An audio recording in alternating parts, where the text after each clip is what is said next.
قومیەت نەتەوایەتی وەکو بزوتنەوەیەکی فکری کە لە ناو عوسمانیەکانیشا پەیابوو لەو فترەیە پەیابوو کە پێی وترا فترەی ئیسلاحاتی یان فترەی چاکسازی عوسمانلی کە بریتی بوو لە چاکسازی بە پرۆژەی ڕۆژئاوایی ڕۆژئاواییەکان دەسەڵاتیان زۆرتر هەبوو لە ناو دەوڵەتی عوسمانیە و ئیجباریانەکردن بۆ ئەوەی کە گۆڕانکاری بێنن خاستن لە دوای سوڵتان مەحموودی دووەمەوە لە ساڵانی 1830ەکان 1936 تا 1976 مدەی 40 ساڵ ئەوروپایەکان بە هەموو شێوەیەک دەستیان خستە ناو دەوڵەتی عوسمانیەوە مەشروعەکانیان ئەنووسیەوە ئەیاندانە هەروەکو دکتۆر مەحموود عوسمان وتی دەستوری نوێی عێراق دوای ڕمانی سەدام حوسین لە ئەمریکاوە نووسرابەوە بە حازریدایانە دەست ئێمە لە پەرلەمانی عێراقی بەحساب کە پەرلەمانێکی هەڵبژێرا و مناقەشەی دەستورێکە کا دەستورەکە گوایە کورد عێراقی دایناوە لە کاتێکا کە ئەنتۆنی کوردستمان داینابوو کە بیرمەندێکی جوولەکەی ئەمریکایی ئەو زمانش تەبەن بە هەمان شێوە بوو بۆی ڕۆژهەڵاتناسێکی گەورەی وەکو برتنارد لویس کە باسەکە ئەڵێ ئەوەی پەیوەندی بە فکری غەربیەوە هەبوو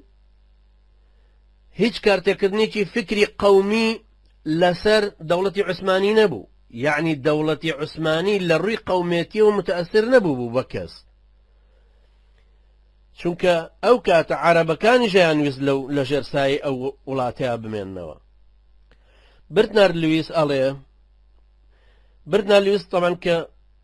برتنارد لویس ڕۆژهەڵاتناسێکی گەورەیە باسی جوولەکەیەکەکە کە ناوی ئارتەر لۆملی دێڤیدە تەمان خۆی مەسیحیە باسی ئەم جوولەکەیەکە ئەڵێ دێڤید یەکەمین کەسە یەکەمین سەردار و یەکەمین ئاڕاستەوانی فکری قەومی تورکیە ئەو یەکەمین کتێبی نووسی بە ناوی طبعا بە عەرەبیەکەی وترە دیراسات تەمهیدیە ئەو بە تورکی طبعا نووسیوێتی ئەڵێ لەوێ باسەکە کە تورکیا پێویستە تورکەکان سربەخۆیی خۆیان لە دەست عەرەب دەربێنن چونکە تورکەکان چاکترن لە عەرەب لەبەرەوەی تورکەکان توانیویانە سیادەی ئومەتی ئیسلامی بەدەست بێنن ئیتر لەو سەردەمەوە فواد پاشا و جەودەت پاشا و ئەمانە طبعا ماسۆنی بوون یەکێک دوانن لە گەورەترین سەرانی چاکسازیەکەی طبعا بینی دوو قەوس چاکسازی نێوان دەوڵەتی عوسمانی ئەوان کتێبەکەی دێڤیدیان تەرجمە کردو بۆ زمانی تورکی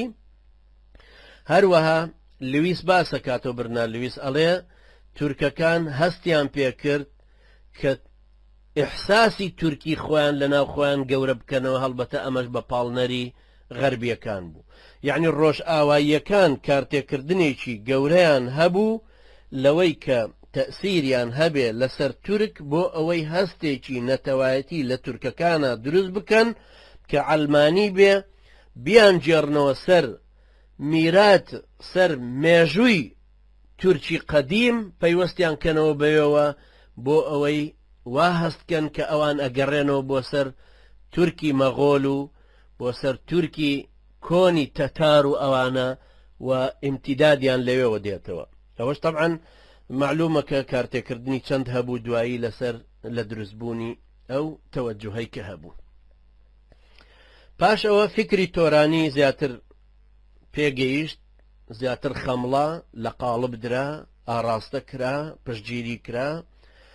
یەکەم کەس ئەحمەد ڕەزا کە یەکەم سەرۆکی ئیتیحاد و تەرەقی بوو یەکێکە لەوانەی کە زۆر کاریگەر بوون لەسەری نیوەی شەرکەسیە هی دایک و باوکی و نیوەکەی تری مەجەریە هەروەها ئەنوەر پاشا طبعا وتیشم فواد پاشا و جەودەت پاشا ئەوانە طبعا لە ماسۆنی بوون کارتێکردنی گەورەیان هەبوو ئەوان کتێبەکەی ئارتەر دەیڤیدیان کرد بە تورکی ئەحمەد ڕەزا تەسیری هەبوو ئەنجا ئەنوەر پاشا ئەمانی کە باسییانەکەم هەموو کارتێکردنیان هەیە دوایی هەموو ئەبنەوە بە مەسئولی گەورەی ئاراستەکردنی دەوڵەتی نوێی تورکان و بزوتنەوەی لائیکیزم بەرامبەر بە سوڵتان عەبدولحەمید و هەموو ئەبنەوە بە سەرانی ئەو ئینقلابەی کە لە ساڵی 1970 کرا